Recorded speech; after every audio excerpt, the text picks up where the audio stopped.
This is a street just around the corner from our office, and that is a fully CG car. And this is a tutorial all about lighting 3D models realistically.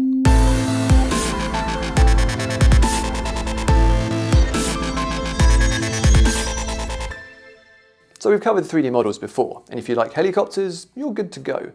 And we talked about how to light 3D models in a virtual space to make them look good. And if you're making a movie about spaceships, well, we've really got you covered. I mean, really, we like spaceships. In fact, our schedule is designed by the guy from the Lego movie, is what I'm saying. Until today. Today, we're going to talk about how to get super realistic results from something ordinary. We went out and shot a quick video, deliberately keeping it simple and back to basics. We also shot a fully spherical environment map using a phone. There's a whole bunch of 360 panorama apps for iPhone and Android, as well as Google's Street View app, which makes it super easy to create photospheres.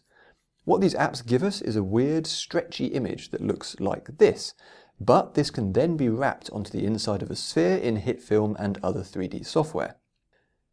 This then gives you a pretty accurate representation of the scene, which you can use as an environment map for lighting and reflections, or even as an actual visible background. I used this ILM panorama a few years back to do a quick UFO shot. Yes, that's another spaceship. I'm sorry, okay? The first thing I needed to do was get a decent camera track. Any camera tracking software will do the job, but I used Mocha because it's included with HitFilm 4 Pro. This shot is actually perfect for Mocha because it's full of very clearly defined planar surfaces. To get a successful camera track, Mocha needs to compare non-coplanar surfaces. What this basically means is you need stuff on different angles. So I tracked the surface of this letter N, another one on the end of the other N, and another surface on the wall of City Hall back here. And then I drew a nice big spline over the brick floor, as that's where our car is going to sit. After tracking, I then set up my planar surface so that the planar grid matched the bricks.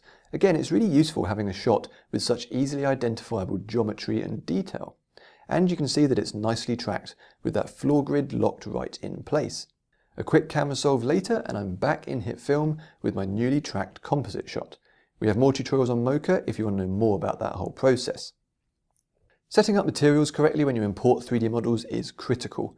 These settings tell HitFilm how the model interacts with light. For the car's main body, I went for an aluminium or aluminum Fresnel model and set the roughness fairly high so that the light would be scattered across its surface rather than creating bright hotspots. I also set the diffuse reflectivity to maximum. This means that our environment map will do most of the heavy lifting down the line when it comes to lighting. To avoid an overlit car, I dropped the diffuse colour's brightness down. Specular reflectivity I also increased, but kept very subtle at 5%.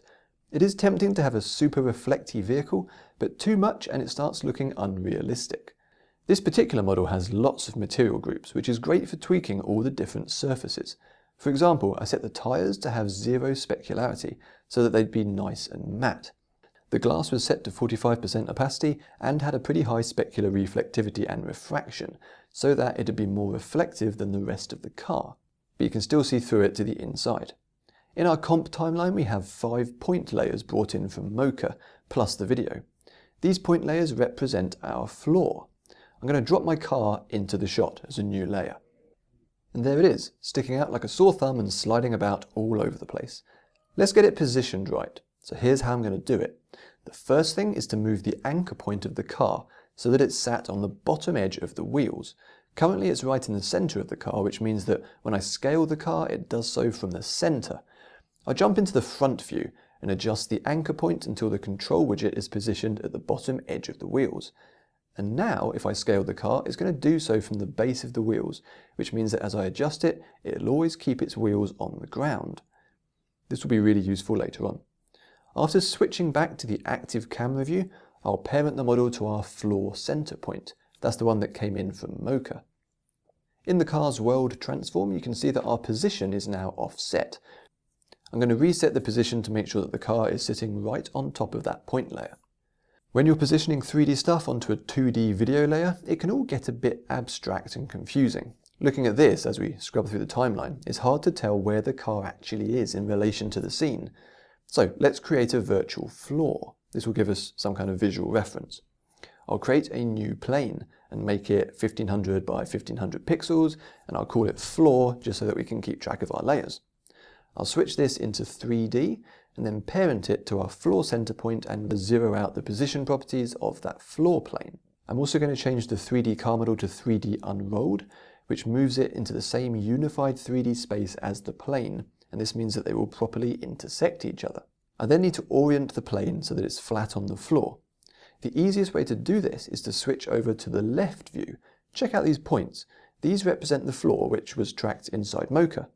And I'll simply rotate my floor plane around until it's on the same orientation. I'll now switch back to the active camera view. Okay, let's turn on ambient occlusion to help us see where the objects are connecting. In the cars layer, I'll switch on cast and receive ambient occlusion. And then on the floor plane, I'll also set it to receive. At the moment, we have this large grey expanse. We know this is in the position of the scene's actual floor, but it'd be easier if we could actually see the floor. And the easy way to handle this is to use the projector effect. So I'll add that from the effects panel, and then I will select the video layer as our source. This will project the video onto that 3D plane. So evidently this car is enormous. I'll scale it down to something more appropriate, let's say about 31%. This is where having actual real-world measurements would have been really useful, but I'm just going to do it by eye. If you're filming your own thing, you might want to put a real car in the shot just for reference before taking it out and getting your clean plate. I'll now rotate the car around so that both wheels are on the floor. Because we're already happy with our floor position, what I'll actually do is reparent the car to the floor and then zero out the position and adjust the orientation to 270 degrees. And there we go. It's now flat on that floor plane. A neat side effect of having a projected floor is that it creates natural occlusion and masking of 3D objects. If you want to have this car half buried in the floor, well, just go right ahead. No extra work required. This can be really useful if you want a 3D object to go through a wall or a floor in your scene. We filmed this during the Norfolk and Norwich Festival, so let's just say that it's an art installation. But I should probably undo that. Now let's add a light source so that we can simulate the shadows in the shot. It was a pretty sunny day when we filmed this.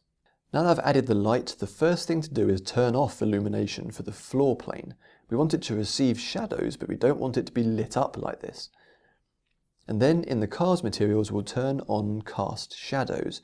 And finally, in the light, we'll change it to the directional type and also activate cast shadows. I'm using a directional light for two reasons. One, it more accurately replicates the rays from a supergiant light source like the sun, and two, it actually renders faster because it's pointing those light rays all in one direction, unlike a point layer which is sending out light rays in all kinds of directions. I'm going to position this light quite a long way off. 1200 by 2000 by 3800 does the job and kind of matches the lighting from the real location. Now we're getting a bit of fuzz around the shadows on the car due to the way its geometry was designed. Essentially it's self-shadowing itself too much. So I'll go back into its materials and set the self-shadow bias to 5%, which slightly reduces the sensitivity of the self-shadowing. Maybe I'll go back into the light and make the shadows slightly darker and add a bit of diffusion as well. Don't worry about how dark and colourless this is looking at the moment.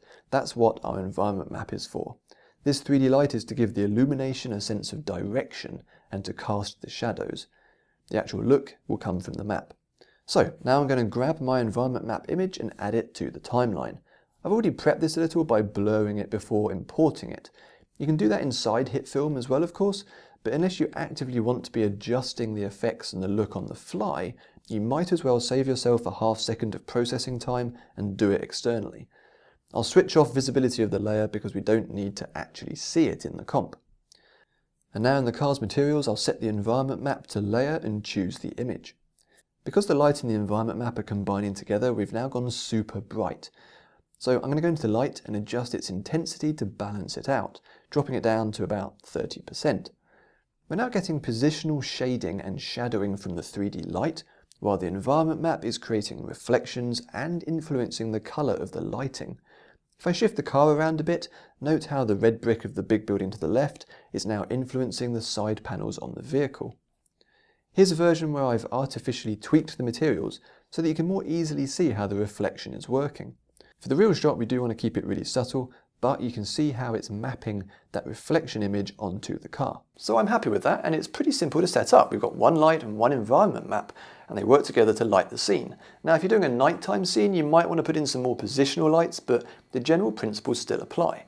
Okay, here's some final tips for making it look even better. In this version of the shot, I've actually duplicated the entire thing, and in the duplicate, turned off everything except the car. By then recompositing this into the main scene, I can add effects to the layer, further improving the compositing through grading. Talking of grading, don't underestimate how useful it can be to bind your movies together. Give your video a distinct look, and it will really aid your visual effects. From very subtle contrast curve adjustments to more extreme cinematic looks, grading is the glue that holds everything together. And while you don't want to overdo it, what you do realise is that early VFX artists back in the black and white era really had it easy. As soon as you introduce colour, everything gets harder. Whereas in black and white, things just kind of work. Thanks for watching. Please do subscribe if you like this kind of thing and would like to see more. My name is Simon Jones, and it's been a pleasure.